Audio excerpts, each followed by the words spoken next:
Доктор Аида Мұхтаровна, 6 айлық бөпемен ораза ұстау процесі қалай өтіп жатыр? Өте керемет, әрі өте жеңіл өтіп жатыр. Бұл енді мен үшін мақтаныш деп айта аламын.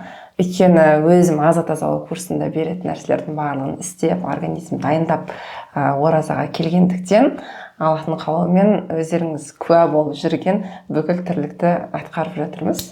Бізде мен ораза емес кездегі бүкіл шаруам әлі де жүріп жатыр. Ең қызығы осы ораза айында менде бір айда 3 курс подряд өтті.